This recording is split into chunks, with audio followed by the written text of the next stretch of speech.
kali gitu ya, 4 kali itu kan kita frekuensi nafasnya akan meningkat. Kita bernapas lebih cepat.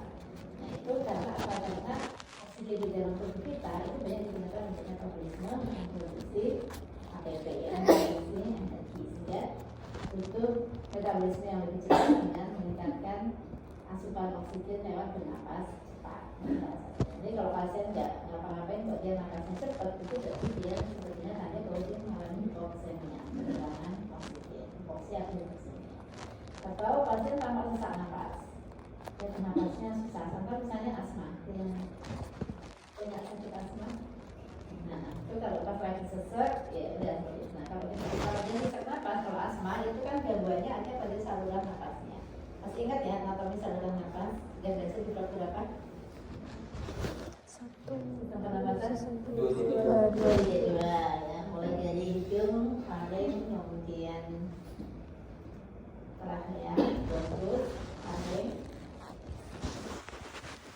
trachea, laring, bronkus, kemudian alveolus. Nah, itu sedang-sedangnya sampai di sini. Nah, kalau pada asma itu kan dia terjadi edem pada bronkus dan alveolusnya. Sehingga apa? Sehingga lumen bronkus dan alveolusnya harusnya segini, dia karena tertutup banyak bronkus jadi lebih sedikit. Otomatis udara yang masuk sampai ke paru-paru dia akan lebih sedikit. Jadi dalam pernapasan itu kan tujuan utama yang pertama adalah kita memasukkan oksigen dari luar sampai ke paru-paru. Kemudian yang kedua, kalau sudah sampai di paru-paru sampai di alveolus, oksigen itu harus sampai di saraf gitu. Jadi ada transport oksigen. Jadi ada perpindahan oksigen dari alveolus menuju ke kapiler yang ada di paru. Kalau sudah bisa masuk ke kapiler paru, dia akan diikat oleh hemoglobin, ya. Oksigennya meningkatkan hemoglobin, kemudian diedarkan ke seluruh tubuh, sel-sel. Sel-sel tubuh kita itu bisa melakukan metabolisme yang manual. Nah, kalau proses itu ada gangguan, pasien akan mulai kekurangan oksigen. Jadi, apakah gangguannya ada di saluran nafas, bagian atas maupun bawah, atau gangguan pada transport oksigennya dari kapiler, dari perpindahan dari alveolus ke kapiler, kemudian dari kapiler ke seluruh tubuh. Contoh misalnya apa kendala transport?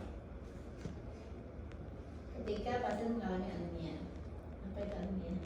Kekurangan hemoglobin, ya, atau kekurangan sel eritrositnya. Kembali yang mengangkut oksigen kan lebih sedikit. Nah, itu juga pasien akan mengalami hipoksemia.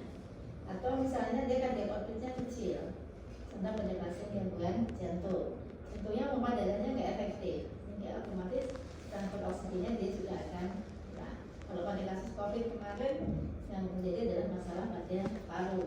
Jadi alveolusnya infeksi di paru menyebabkan alveolus obvious itu ruang di dalam alveolusnya dia menjadi kecil. Karena apa? Karena sebagian dia edem, terisi oleh cairan akibat proses infeksinya. Itu juga menyebabkan hipoksia atau kekurangan oksigen. Jadi target kita bernapas itu tidak semata-mata memasukkan oksigen ke alveolus, ke paru, tetapi bagaimana supaya oksigen ini juga harus sampai ke janin. Nah, ketika ada gangguan di situ, sehingga kita bisa, kapan sih kita mengatakan pasien itu mulai hipoksia atau hipoksemia? Kita bisa lihat dari apanya? Tadi saya bilang dia sesak nafas, yang kedua dia nafas cepat, yang ketiga bisa jadi dia masih kompensasi, dia nafasnya cepat tapi oksigen di dalam darah jadi tetap lemah, kayak kita kalau kali terengah, itu kan nafas cepat, itu kan kompensasi. Tapi kalau diukur kadar oksigen darahnya kita tetap normal, nggak kurang. Itu mengukurnya pakai SpO2. Yang paling mudah pakai SpO2. SpO2 itu apa namanya? Ya, satu saturasi oksigen. Pernah lihat belum alatnya yang kita cepit di jari?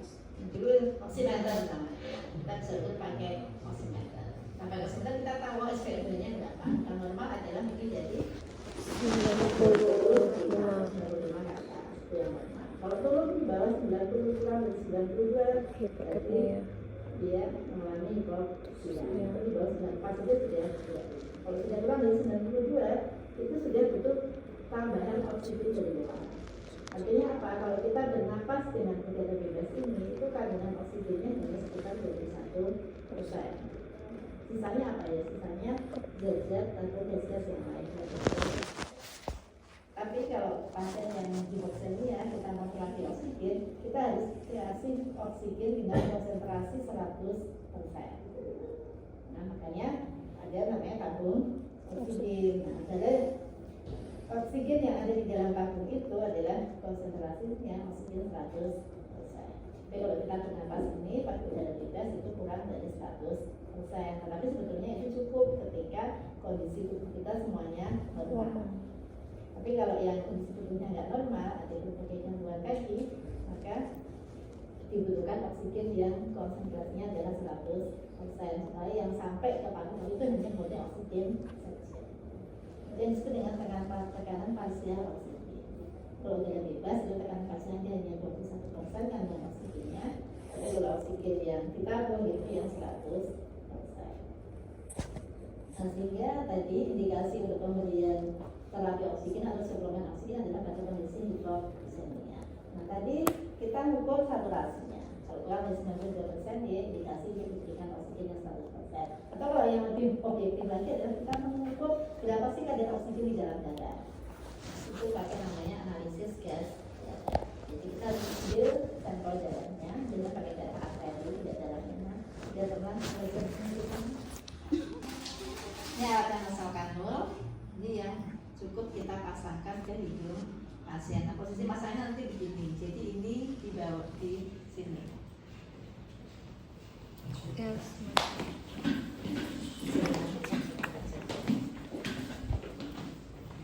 Bagus ya. Tabung oksigennya boleh dimasukkan.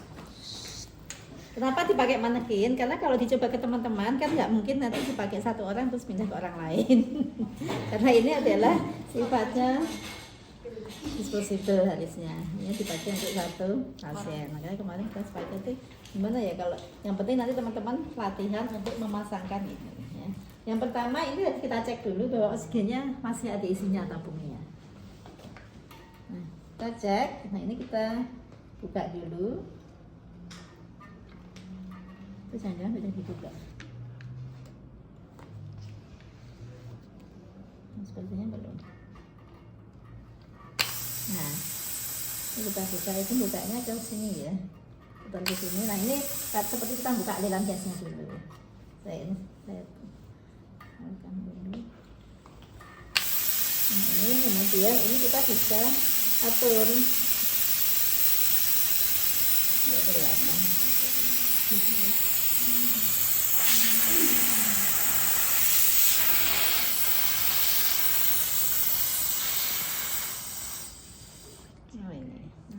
Ini sudah dibuka tadi, kemudian sudah pasti ada oksigennya. Ini kita pasangkan ininya. Nah, kemudian ini kita cek nanti aliran di sininya ya. Nah, biasanya kalau pakai nasal kanul itu hanya untuk kecepatannya adalah 1 sampai 6 liter per menit. Ini kan ada skalanya. Kita bisa putar. Nah, ini 1 ya. Segini 1. Kemudian ke atas. Nah, ini berapa kalau ini? 2 atau 3? 1, 2, 3, ini 3 ya. Nah, 3 di sini kita bisa rasakannya di alirannya. Nah, kemudian ini kita pasangkan ke pasien. Pasangnya begini. Ininya ke bawah. Yang bawah. Yang ini di bawah. Iya. Bukan di atas. Kemudian ini bisa diselipkan di telinga.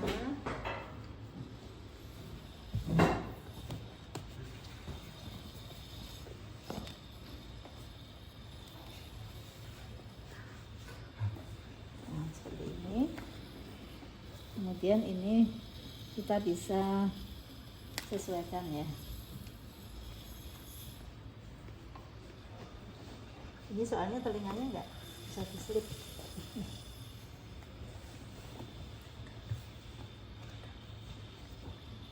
Nah, intinya begini. Ya, kalau perlu biar nggak lepas-lepas ini dipasang juga boleh. Tapi biasanya nggak perlu sih, karena dia bisa ini. Nah, sudah. Jadi cara masaknya seperti ini saja kalau untuk nasal kanul. Gampang kan ya? Kanalkan dulu. Nah, ini 1 sampai 6 liter per menit kita nyetingnya. Kalau butuh yang lebih gimana? Pasiennya ternyata sudah kita pasang ini dengan kecepatan saja sampai 6 liter maksimalnya. kita evaluasi, udah 1 jam misalnya SpO2-nya kok naik tapi nggak mencapai di atas 95, berarti targetnya masih kurang. Kalau targetnya kurang, kita bisa pakai yang ini, yang NRM. Sebetulnya ada sungkup itu ada, kalau ini kita bisa sampai 15 liter per menit memberikannya. Jadi mau digedein lagi bisa. Tetapi memang kalau ini kan pasien lebih nyaman, dia tidak terganggu, mulutnya tidak tertutup kan, jadi mau bicara, makan, minum dia bebas. Tapi kekurangannya hanya bisa memberikan sedikit oksigen. Nah, kalau yang NRM itu bisa lebih banyak tekanan yang bisa diberikan, bisa sampai 15 liter per menit ya. Nah ini ada penampungnya, jadi oksigennya akan masuk dulu ke penampung ini. Ini seperti yang kalau itu ya, suka ditemukan di pesawat ya. Di sama, ini P1 kita hubungkan di sini. Nah, kemudian di sini ada ini, ada klepnya. Ada klep ini mengatur supaya namanya NRM, non rebreathing. Jadi supaya apa? Supaya pasien itu kan inspirasi dan ekspirasi. Ketika dia ekspirasi itu kan berinspirasi kembali. Nah, udara ekspirasinya itu tidak masuk ke sini. Jadi tidak di apa namanya? Tidak kembali dihirup oleh pasien. Yang non rebreathing.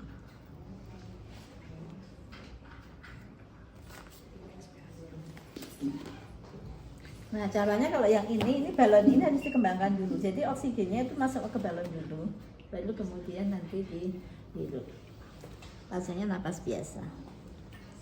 Ini 15 ya. Ini bisa sampai 15 liter per menit. Kalau yang ini tadi Kalau ini hanya 1 sampai 6, maksimal 6. Iya. Kita butuh lebih dari 6, kita bisa pakai yang sungkup biasa aja atau pakai yang ini yang NRM. Jadi NRM itu yang paling tinggi. Maksudnya ketika kita masih sampai 10 liter per menit, 15 liter per menit itu kita bisa pakai yang NRM.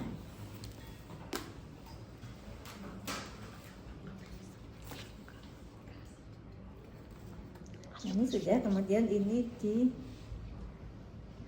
dulu balonnya. Nah ini dikembangkan dulu.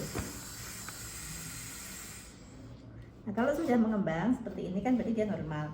Baru kita pasang ke pasien. Jadi tetap ini dikembangkan dulu, kemudian baru kita pasang. Cara pasangnya gimana? Ya ini biasa aja. Jadi bisa pasangkan seperti ini.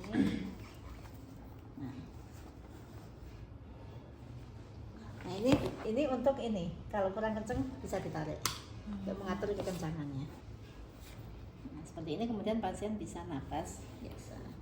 Ini kita bisa set sampai ini 5, 10, 15 itu sudah maksimal ya di skala ini. Ini biar nggak boleh saya matikan dulu. Nah ini untuk yang terapi oksigen. Jadi kita memberikan oksigen pada pasien. Nah, pada prakteknya nanti ketika kita ketemu pasien dia kondisi sesak napas, maka pertama lakukan adalah kalau punya set seperti ini, kalau punya tabung oksigen, ada nasal kanul atau ada NRM, langsung pasien ditangani dengan diberikan oksigen. Baru kemudian ya pakai yang nasal kanul dulu nggak apa-apa, yang penting kan dia dapat tambahan oksigen. Kita bisa lakukan anamnesis, pemeriksaan fisik dengan pasien sudah lebih nyaman karena dia sudah terpasang oksigen.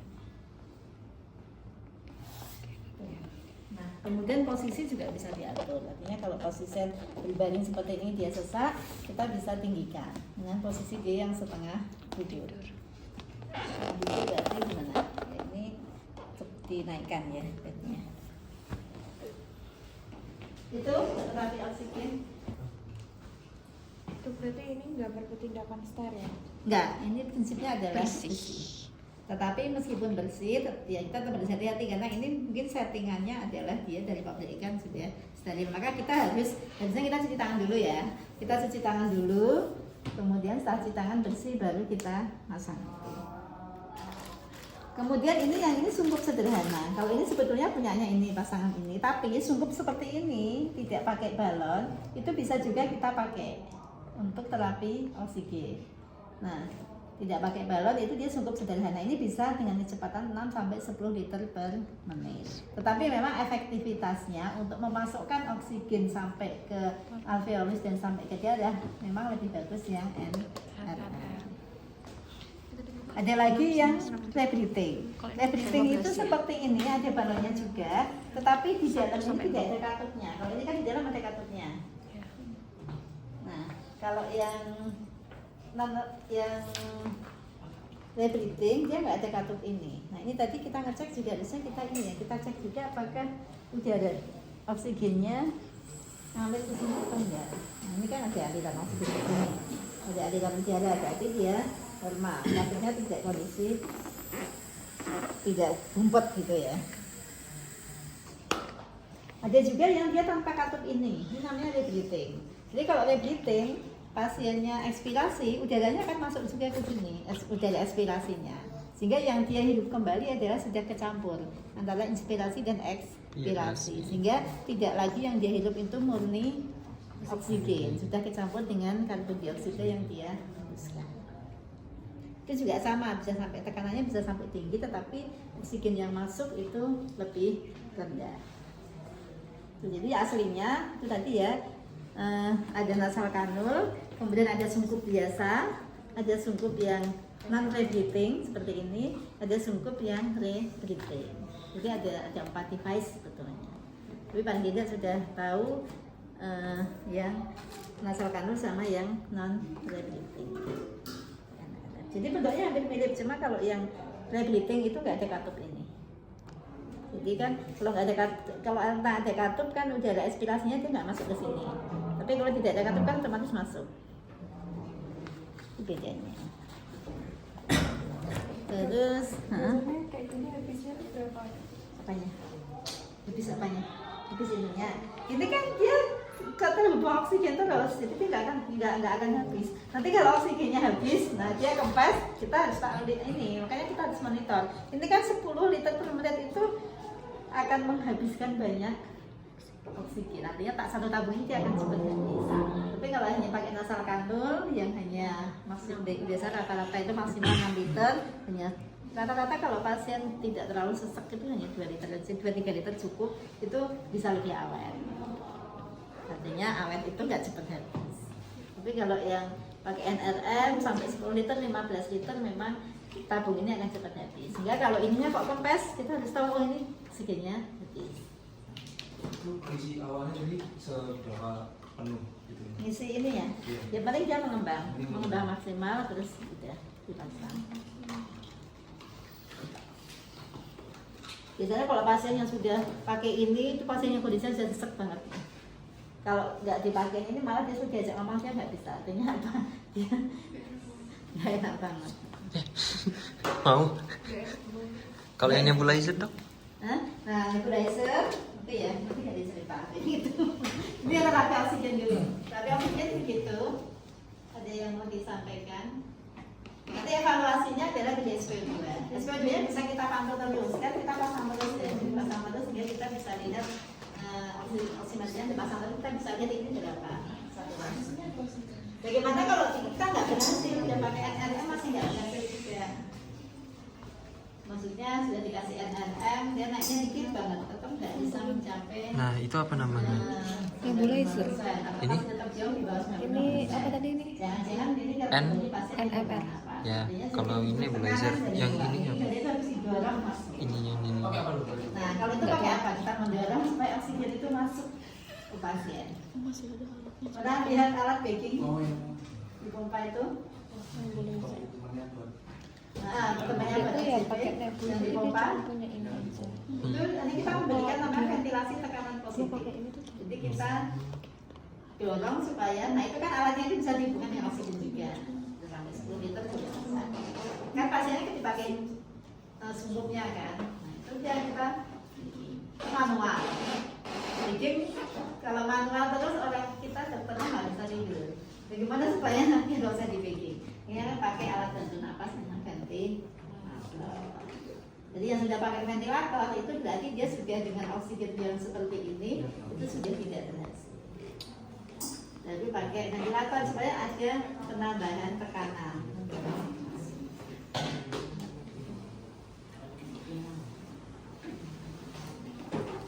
Nggak ngomong dijedah.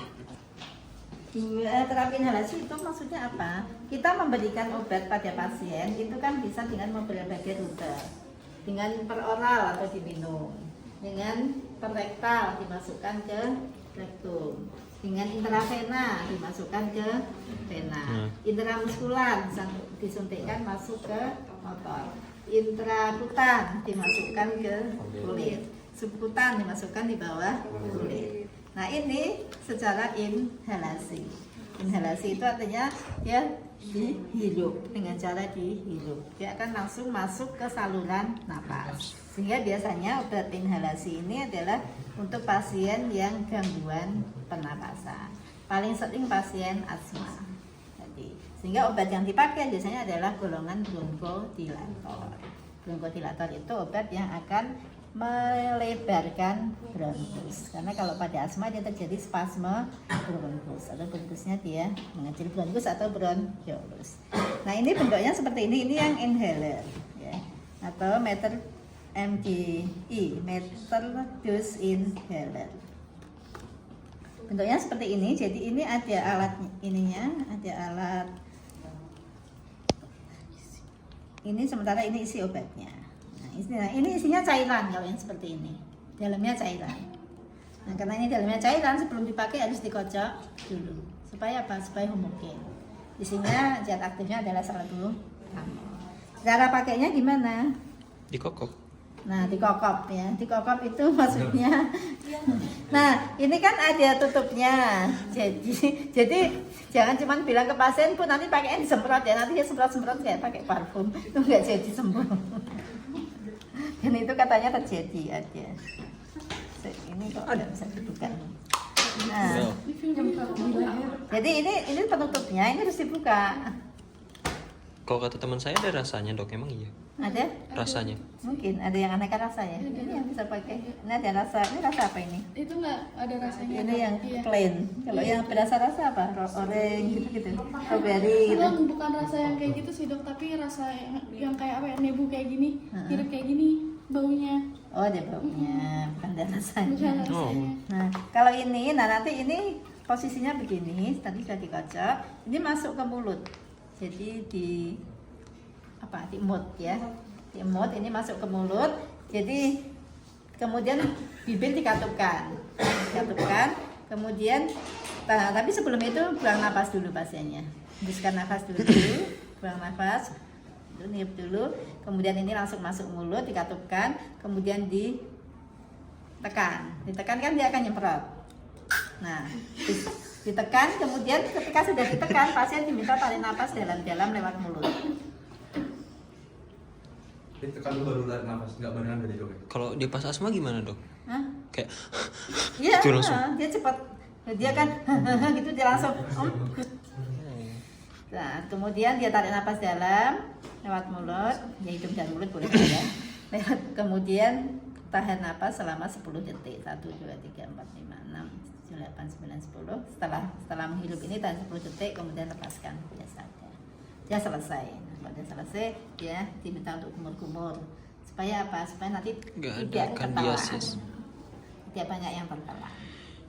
Kalau sudah ini bisa dibersihkan pakai air aja, bukan pakai air hangat. Nah, sehingga ini individual, hanya boleh dipakai satu pasien.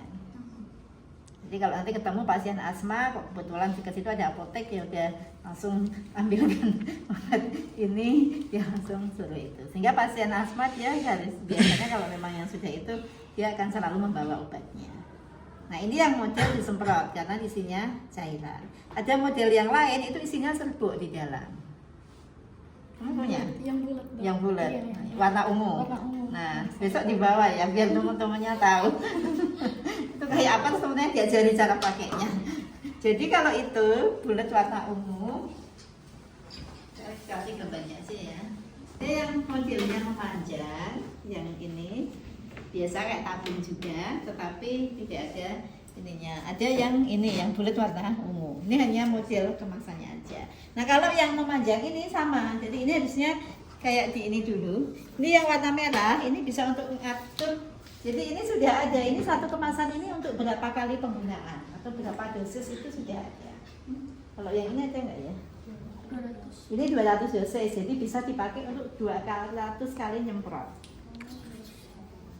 Satu semprotan satu dosis. Sehingga nanti kalau misalnya dia masih sesek, ditunggu berapa menit kemudian, berapa ya, saya kok lupa, sekitar 2 sampai 3 menit kemudian, 30 menit kemudian dia bisa, 30 sampai 1 jam, dia bisa semprot kembali. Jadi ada jeda waktu kok masih sesek belum nyaman, dia boleh mengulang dosisnya. Nah, yang ini karena isinya serbuk itu nggak perlu dikocok. Jadi, tapi ngaturnya gimana? Ini lingkaran warna merahnya itu bisa diputar, sehingga kita bisa kelihatan ini dosisnya masih berapa. Nah, sekali diputar itu berarti kita akan mengambil 1 dosis, kemudian dimasukin mulut terus dihirup sama. Nah, itu berarti dia sudah pakai 1 dosis. Nanti kemudian dikembalikan ditutup lagi. Besok kalau buka lagi dia akan membuka dosis yang kedua. Dan seterusnya nanti ada sisanya masih berapa dosis itu ada angkanya. Jadi kalau sudah habis tahu, oh ini tinggal sisa 2 dosis misalnya. Berarti saya nyetok lagi beli lagi. Tapi yang ini mahal. Yang 2 ini berapa kamu beli? 700.000 dong. 700.000 satunya. Yang warna ungu. Jangan susah banget. Kalau yang ini lebih murah. Yang ini berapa nih? Ini murah ini lebih murah dibanding yang itu. Dosisnya ini bisa 200. Tapi isinya beda. Isinya kalau ini hanya salbutamol saja. Tapi kalau yang ini itu isinya kayaknya sudah kombinasi antara bronchodilator dengan steroid dosis rendah. Nah, makanya dia lebih mahal karena itu isinya ada steroidnya, isi obatnya beda. Kemudian kemasan dan cara penggunaannya juga berbeda. Kalau yang ungu sama juga, ini ada cenil yang atas, ini kayaknya di gini ya, ditarik gitu. Nah, itu kan nanti dia buka. Kemudian sama diemut juga. Ada ini bagian mutnya di sini, di sini. Di mana mulutnya harus masuk itu bisa tinggal dihirup. Nah, kalau yang ini dan ini itu pada pasien dewasa. Kalau anak-anak kan susah. Nah, sehingga kalau anak-anak lebih mudah pakai nebulizer. Atau kalaupun pakai yang ini itu harus ada kayak konektornya itu. Nah, konektor kemudian dihubungkan masker. Jadi dia apa namanya spacer ya. Konektornya itu namanya spacer. Jadi ini dihubungkan ke spacer, kemudian pasiennya bisa dia napas biasa. Nah, yang seperti ini. Ini kalau anak-anak dia dihubungkan pakai spacer itu. Kemudian spacernya dibuka pakai sungkup, sehingga ketika disemprotkan yang nyemprotkan orang tuanya. Ketika disemprotkan habis itu dia ada waktu untuk napas biasa, sekitar 6 kali tarikan napas, setelah itu ya bisa. Jadi ini harus butuh alat tambahan namanya spacer dan sungkup. Ini nebulizer. Tapi kalau nebulizer kan nggak bisa dipakai di rumah, kecuali kalau di rumah dia punya alatnya. Tapi biasanya dokter juga kadang-kadang tidak berani merekomendasikan pasien untuk punya nebulizer sendiri di rumah. Jadi kalau ya udah tuh nanti kalau anaknya sesek langsung bawa ke sini aja. Seringnya gitu, sehingga dilakukan nebulizernya di rumah sakit. Kenapa? Karena butuh pemantauan. Nah, untuk yang alat nebulizer ini bagian-bagiannya ini sambil listrik, jadi kita butuh listrik. Jadi memang harus dicolokkan dengan listrik. Nah, ini mesinnya ya, ini mesin nebulizernya. Ini kalau beli 1 paket mesin ini Omron ini merek yang paling bagus, yang paling mahal. Kemudian ini tadi sudah saya pasang. Nah, ada set lainnya adalah ini sungkup, ini selangnya. Kemudian ini yang penampung obatnya di sini, yang ada warna hijaunya. Nah, ini kalau dilepas selangnya ya begini. Jadi ini selangnya dipasang ke mesin 1. Kemudian dimasang ke alatnya 1. Nah, ini obatnya cairan. Obatnya bentuknya cair. Bentuknya obatnya ini juga isinya salbutamol ya, mereknya Ventolin. Jadi memang obatnya khusus, obat yang untuk nebulizer. Jadi belinya adalah yang salbutamol nebulizer. Ini nggak usah kita buka ya, kan nggak ada yang bikin nebulizer toh. Kalau masukinnya gimana dok? Nah, cara masuknya ini kalau sudah kita buka, ini kan kita putar nanti ini. Nah, obatnya ini dimasukkan kemana? Dimasukkannya ke sini.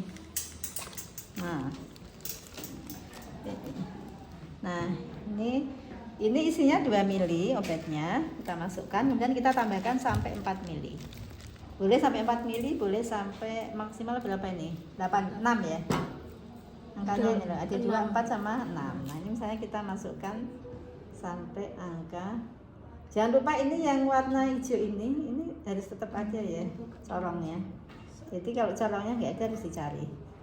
Jangan sampai hilang. Dicoba sih. Ya ini Aquades aja kok ini untuk pelarut aja. Ini 2. Aquades lah. Jadi minimal 2, maksimal sampai 6. Jadi jangan kurang dari 2. Makanya ini biasanya yang ini itu obatnya 2,5. Sebetulnya apakah harus dicampur, diencerkan? Tidak harus.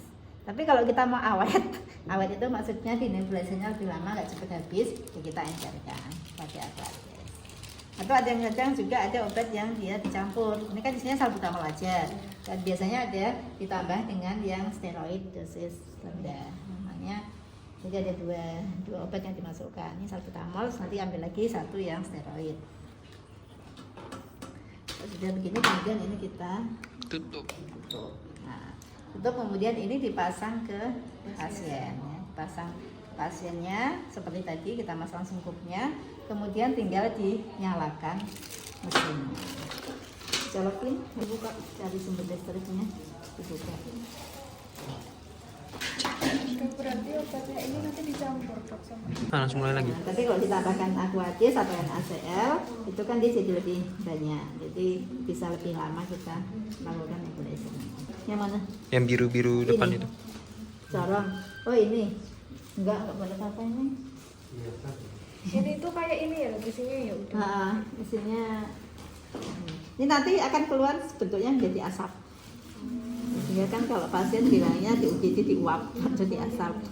Maksudnya dipasangin maksudnya di nebulizer. Jadi kalau nanti anamnesis pasien kemarin sudah pernah dibawa ke UGD sini terus diasap. Nah, berarti kita harus berpikir bahwa diasap atau diuap itu adalah dia di nebulizer. Pasien asma, pemberian oksigen itu hanya sebenarnya kita menambah oksigen. Tetapi kalau terapi inhalasi ini dengan salbutamol itu kita mengatasi penyebabnya. Oh, berarti ini untuk Penyebabnya misalkan dia kalau asma ada penyempitan bronkus, jadi kita kasih bronchodilator. Sebenarnya nggak cuma asma sih, ada lagi misalnya BPOK, penyakit paru obstruktif kronis. Itu juga dia misalnya bronkitis, itu kan juga bronkusnya yang masalah. Iya. Nah, ini harus dimasukkan. Nah, ini kan keluar ya. Nah, kalau dia dipasang di pasien, pasiennya akan Nah, ini sampai kapan? Sampai cairannya habis. Kalau sudah habis, matikan dan sudah selesai nebulizer. Bau kebul. Bau mesin. Ini air. Bau mesin mobil tahu? Mobil baru. Ya ini karena ininya dari ini sampai habis. habisnya berapa nih? Cepat kok. Sampai dalam 5 menit atau menit ya kan? Kalau kayak gitu apa perawatnya itu harus nungguin. Ya ditungguin, jangan ketinggian.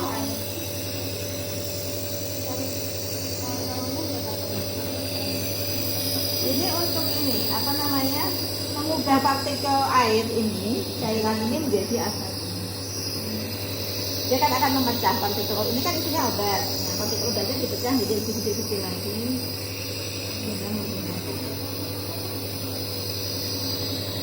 Lama-lama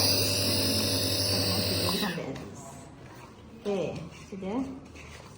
Gitu ya untuk terapi inhalasi dan terapi oksigen. Nah sekarang latihannya untuk terapi oksigen teman-teman latihan masang baik itu nasal kanul maupun NRM-nya. Untuk yang ini latihan Ini latihan masang juga kalau yang nebulizer. Ini latihan menjelaskan pada nanti berdua-dua, jelaskan satu sebagai dokter, satu sebagai pasien, dijelaskan ke pasiennya cara penggunaan ini inhalernya. Jadi pertama posisinya duduk atau berdiri, kemudian buang napas dulu, kemudian gemul-gemul dulu, nah katupkan ini ke mulut, semprot, dan setelah sembari ini disemprot langsung tarik napas dalam-dalam. Kemudian tunggu 10 detik baru boleh buang napas. Nah, setelah itu kumul-kumul kembali dan ini bisa dibersihkan. Silakan. Dok mau tanya, kan misalnya ada pasien gitu tiba-tiba sesak, jadi kalau nggak kumul-kumul langsung boleh aja. Oh, iya. Oke. Yang wajib kumur-kumur itu sesusahnya, karena supaya tidak tertelan sisa-sisa obat yang ada di mulut. Tapi kalau sebelumnya nggak wajib. Biasanya kan pasien juga sudah sesek banget terus buru-buru. Ini. Tapi tetap harus ditunggu 10 detik ya. Ya setelah pasiennya. Kalau anak-anak kan nggak usah, sebenarnya harus 10 detik. Ya, nggak ya, apa-apa. Tapi kalau dia bisa menahan akan lebih baik. Kenapa? Karena kalau dia keburu ekspirasi, buang napas, kan obatnya juga akan terbuang bersama aspirasinya. Dok, ada nggak yang panik gitu terus nyemprotnya 2 kali gitu? Ya mungkin ada, tapi ya nggak apa-apa juga. Nggak apa-apa dok. Karena ini kan isinya salbutamol. Salbutamol tablet minum itu juga ada. Tetapi kalau dalam bentuk minum itu dia pertama dosis yang masuk dia akan tinggi. Yang kedua tidak langsung masuk di saluran napas.